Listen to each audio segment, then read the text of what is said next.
¿Sientes que tu vida carece de sentido? ¿Realmente te gustaría darle un propósito por el cual valga la pena vivir?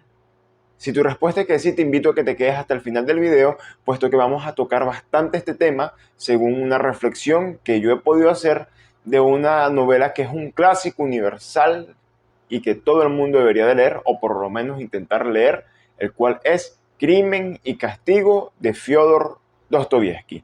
Mi nombre es Ariel Burgos y sean bienvenidos una vez más a un nuevo video.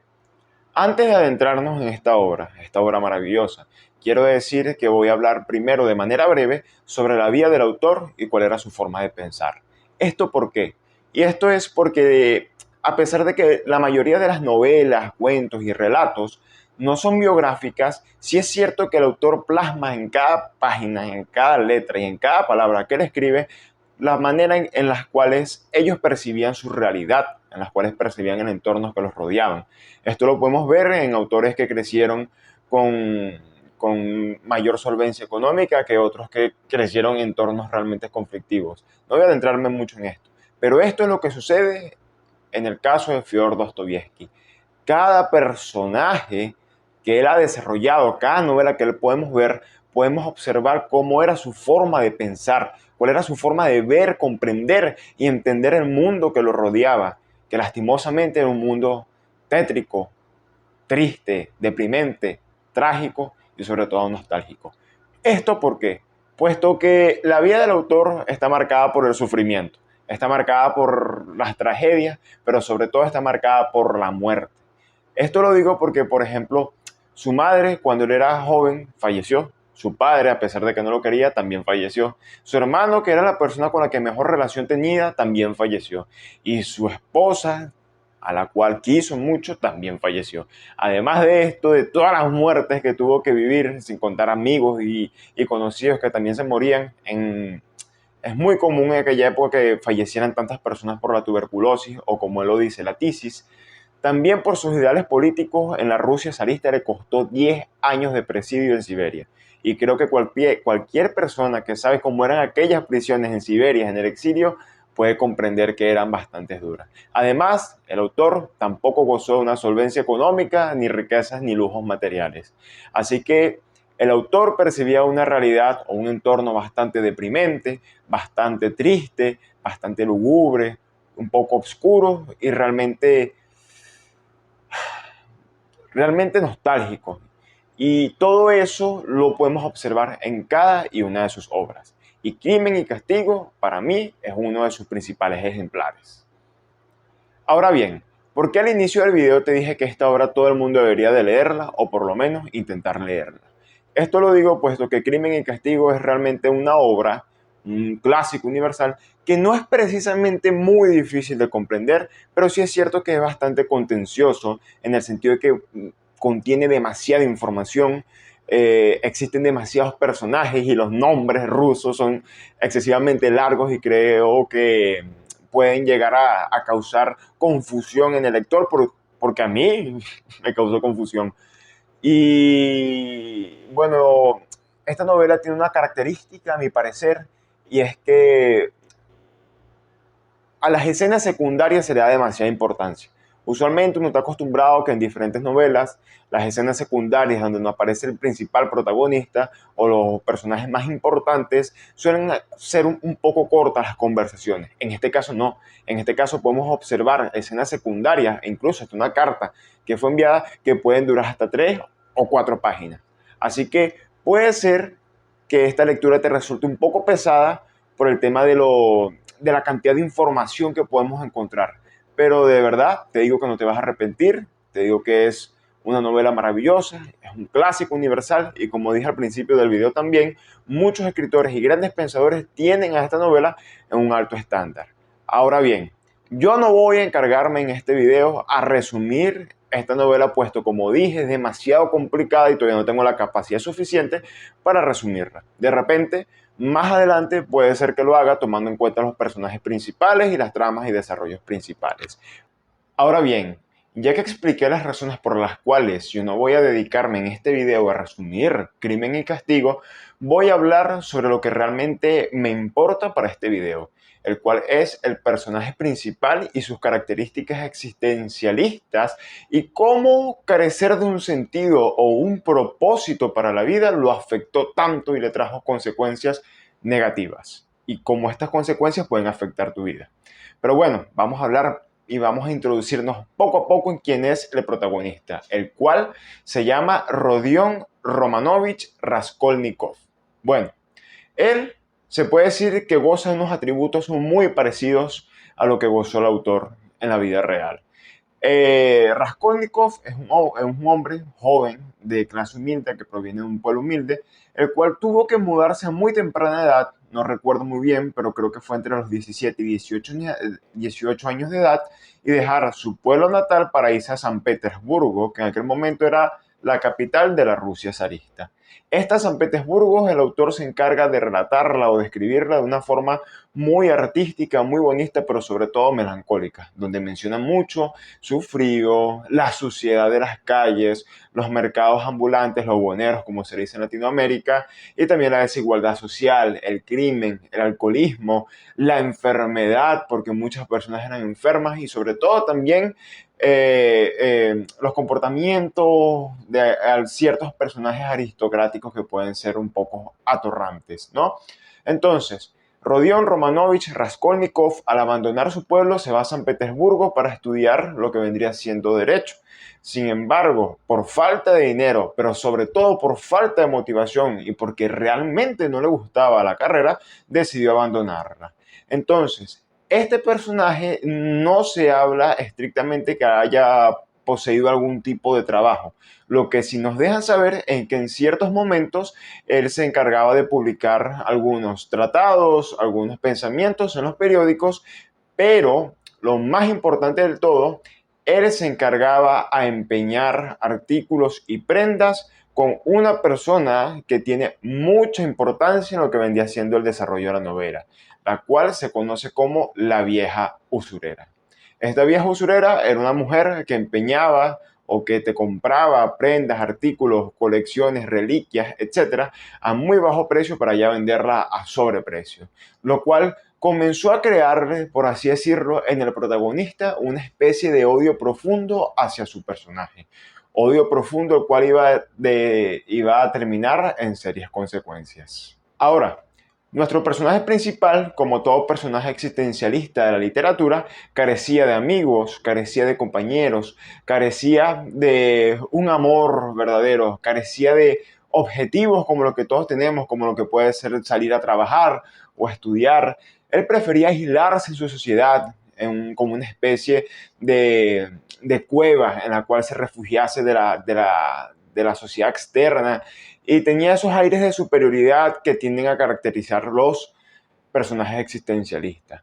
Sin embargo, un motivo, un propósito comenzó a surgir en él.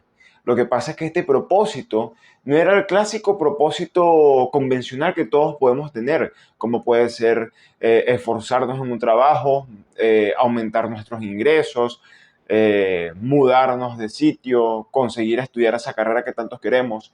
Su propósito era un poco más oscuro. Sin embargo, al principio puede ser que no lo entendamos y digamos por qué quieres hacer esto, pero con el desarrollo de la novela vamos a ir comprendiendo cuáles fueron las razones y los móviles que lo motivaron a cometer lo que hizo. Él comienza a planearse que tiene que hacer, por así decirlo, como que una especie de justicia. ¿Cuál es esta justicia? Esta justicia es asesinar a la vieja usurera. ¿Por qué la quiere asesinar? Bueno, él lo quiere hacer porque un día que estaba en un café o en un restaurante, realmente no me acuerdo muy bien, él escuchó a dos personas que estaban hablando sobre la mujer.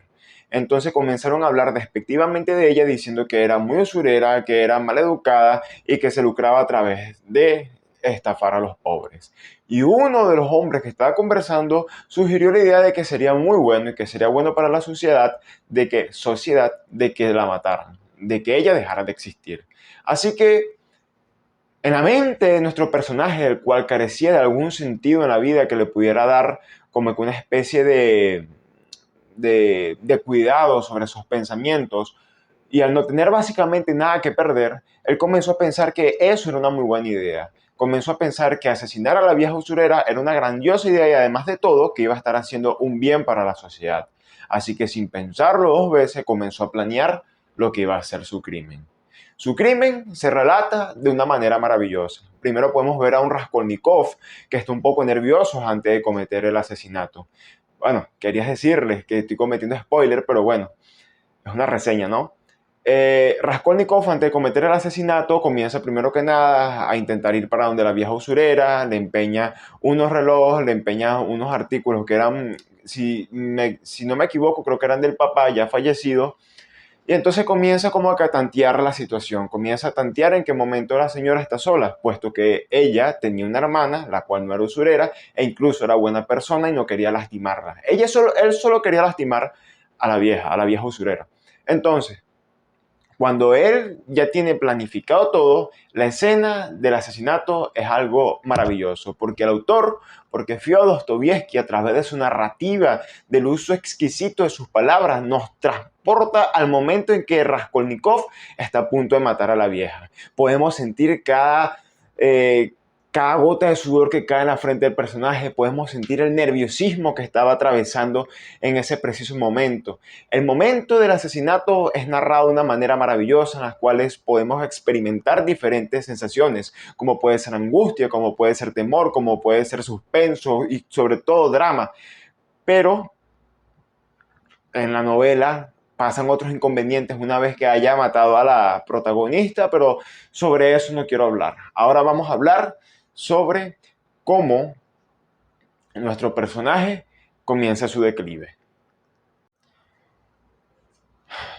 Ahora bien, yo dije que iba a explicar más adelante porque su motivo o su sentido de vida se había convertido en asesinar a la vieja usurera. Y bueno, podemos observar en una de las tantas conversaciones que tiene nuestro protagonista con uno de los personajes de la ley, es que él había desarrollado y había publicado en el periódico una tesis o una teoría que diferenciaba al hombre ordinario o al hombre extraordinario. Él decía que el hombre ordinario es aquel hombre o aquella persona que es obediente a las normas ya escritas, es obediente a la ley, es obediente a las normas morales y sobre todo que nunca puede sobresalir. Nuestro personaje, él consideraba que además del hombre ordinario, que era básicamente una persona sumisa ante la sociedad, existen hombres extraordinarios que en vez de respetar las leyes, ellos crean nuevas leyes. Podemos observar que él toma como ejemplo a Napoleón. Él dice, si yo agarro, decía Raskolnikov, y mato a alguien, obviamente yo soy criticado y soy sancionado por los organismos judiciales. Pero viene Napoleón, como es un hombre extraordinario, y él sí tiene la capacidad a través de sus recursos, de sus habilidades, etcétera, etcétera, etcétera, y él puede crear genocidios, puede crear guerras, e incluso a diferencia de mí, que se me critica por asesinar, a él se le vanagloria y se le justifica diciendo que eran las guerras, que eran necesarios, etcétera, etcétera, etcétera. Entonces, cuando nuestro protagonista comienza a pensar que era adecuado y que era lo correcto asesinar a la vieja usurera, él estaba pensando que su sentido de vida era convertirse en un hombre extraordinario, un hombre que no siguiera las leyes, un hombre que no siguiera las normas ya escritas y que él fuera capaz de crear sus propias leyes y de ajustarse y de mejorar la sociedad. ¿Cómo iba a mejorar la sociedad? Pues sencillamente matando a una señora que se encargaba de lucrarse económicamente a través de la inocencia y de los estados de necesidad de las demás personas. Pero ¿por qué yo digo que es peligroso carecer de un sentido de vida? Vamos a hablar claro porque a pesar de que su sentido de vida, él pensó que era asesinar a la vieja, cuando él ya cometió el asesinato, podemos ver un desenlace muy fatal en el comportamiento de nuestro protagonista. ¿Cuál es ese desenlace? Que comenzamos a ver que es el estado de paranoia, el estado de nerviosismo, de estrés, de ansiedad, pero sobre todo de pánico comienza a acecharlo poco a poco. Comienza primero que nada a pensar que ya todo el mundo está sospechando de que es él, a pesar de que se habían inculpado a otras personas. Comienza a pensar y comienza a creer que ya todo el mundo sospecha de que él fue el asesino de la vieja usurera.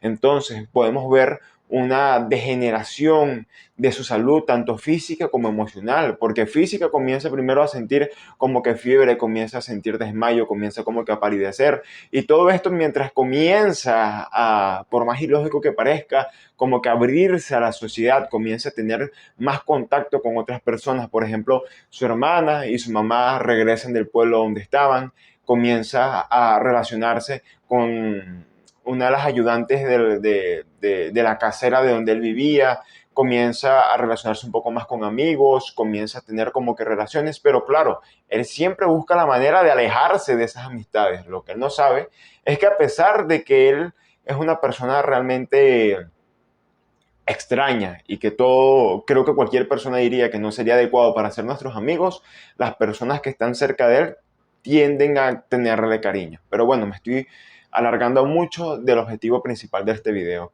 Nuestro personaje comienza a sufrir porque se da cuenta de que se equivocó, que se dio cuenta que él realmente no era un asesino y que realmente no era un hombre extraordinario, e incluso en algunas partes del libro comienza a decir que su teoría del hombre ordinario y del hombre extraordinario era una patraña.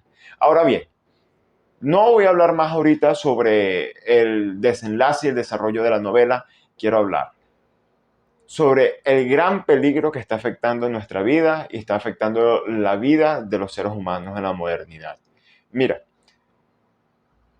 buscarle un sentido a nuestra existencia ha sido uno de los planteamientos más antiguos que existen. Así me atrevería a decir que es tan antiguo como la creencia en Dios. Desde los principios de la humanidad, desde los principios de las historias, los seres humanos que tenían esa capacidad de cuestionar y de pensar comenzaron a intentar encontrar cuál era el sentido óptimo de la existencia, y por eso surgieron muchos tratados. Unos decían que la vida tenía que ser para el cumplimiento del deber, otros para el honor, otros para resaltar ciertas virtudes, etcétera, etcétera, etcétera, ¿no? Hasta una de las corrientes modernas de las cuales más me gusta, la cual puede ser el absurdismo, la cual consiste en decir que la vida carece de algún tipo de sentido y es absurdo intentar buscársela, pero lo cierto es que podemos ver en Raskolnikov el extremo de carecer de un sentido de vida. Cuando no tenemos un objetivo claro, cuando no sabemos qué queremos hacer con nuestra vida en un corto, mediano o largo plazo, comenzamos a tener pensamientos muy parecidos a los que tiene nuestro protagonista después de haber matado a la vieja. Claro, no a niveles tan extremos, pero sí es cierto que comenzamos a surgir de estrés, de ansiedad, de ataques de pánico. Nos aislamos de las demás personas. Comenzamos a creer que los comentarios de nuestros conocidos son, por así decirlo, como que atacando nuestra persona. Y lo cierto es que no. Lo cierto es que esto es producto únicamente del estado anímico en el que nos encontramos. Y a pesar de que la vida para mí carece de algún sentido, uno tiene que darle un sentido. Y para mí ese sentido no es ni ser un hombre ordinario ni ser un hombre extraordinario. Para mí ese sentido es intentar buscar la manera de hacer lo que más nos gusta y no importarle a las críticas de las demás personas. Si te gusta dibujar, si te gustan las matemáticas, si te gustan las letras, si te gustan las leyes, si te gusta la ciencia, si te gusta la física, si te gusta el arte, si te gusta el teatro, si te gusta el cine, no importa que sea lo que te guste, con tal de que no le haga daño a los demás, intenta hacerlo, porque la vida pasa muy corta. Y podemos ver el ejemplo en Raskolnikov, que si nos aislamos y que si comenzamos a darle teorías estúpidas a la vida, podemos tener consecuencias bastante negativas. Espero haberme explicado bien, creo que sí, sin embargo, más adelante estaré mejorando esta explicación. Esto ha sido una prueba. Y bueno, sin más nada que decirles, si les gustó el video los invito a que se suscriban, por favor, y que le den un like al video, puesto que me estarían apoyando muchísimo.